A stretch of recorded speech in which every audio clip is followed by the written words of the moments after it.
எவ்வளவு சோதிச்சது? 11,000. எத்தனை பேருக்கு? ஒரு ஆளுக்கு 11,000. நீங்க பாத்துட்டு இருக்க இந்த வீடியோல வந்து திருச்செந்தூர் முருகன் கோவில்ல ஒரு நபருக்கு சாமியை பாக்குறதுக்கு 11,000 ரூபாய் கேட்டிருக்காங்க திருச்செந்தூர் முருகன் கோவிலுடைய ஊழியர்கள். இந்த மாதிரி திருச்செந்தூர் முருகன் கோவில்ல சாமியை பாக்குறதுக்கு அதிகமா கட்டணம் வசூலிக்கிறாங்க அப்படின்னு சொல்லிட்டு எத்தனையோ வீடியோ பதிவு வந்திருக்கு, எத்தனையோ வந்து பாத்தீங்கன்னா புகார்கள் வந்திருக்கு. ஆனாலும் வந்து பாத்தீங்கன்னா அறநிலைத்துறை வந்து பாத்தீங்கன்னா இது வரைக்கும் வந்து ஒரு துளி அளவு கூட நடவடிக்கை எடுக்காம இருக்காங்க அறநிலைத்துறை. ஏன் அப்படின்னு சொல்லி இது வரைக்கும் தெரியல. அதாவது வந்து திருச்செந்தூர் முருகன் கோவில் வந்து பாத்தீங்கன்னா தமிழர்களுடைய கோவில், தமிழர்களுக்கான பாரம்பரியமான கோவில் அப்படிங்கிறதுக்காக வந்து தெலுங்காரு பி.கே. சேகர்பாபு வந்து பாத்தீங்கன்னா இந்த அளவுக்கு வந்து வெறுப்பை வந்து காமிக்கிறாரா என்ன ஏதுன்னு சொல்லி தெரியல. அதாவது வந்து தமிழ்நாட்டில் இருக்கிற எல்லா கோவில்களையும் எல்லா இடங்களையும் வந்து பாத்தீங்கன்னா பி.கே. சேகர்பாபுவினுடைய கையாடல் வந்து பாத்தீங்கன்னா இருக்கு.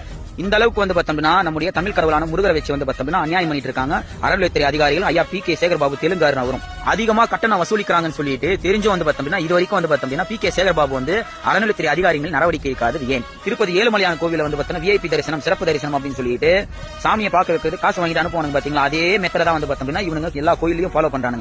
இன்னும் தமிழ்நாட்டு மக்கள் மத்தியில வந்து பாத்தீங்கன்னா இந்த அளவுக்கு வெறுப்பு வந்து சம்பாதிச்சிருக்கு இந்த திமுக திராவிட அரசு. அதாவது வந்து ஏன் திமுக இருக்கிற கட்சிக்காரங்களே வந்து பாத்தீங்கன்னா பி.கே. சேகர்பாபு பார்த்தா கல்வி ஊத்துறாங்க. அந்த அளவுக்கு வந்து பாத்தீங்கன்னா அவர் எடுத்திருக்கக்கூடிய பேர் வந்து பாத்தீங்கன்னா மோசமா இருக்கு.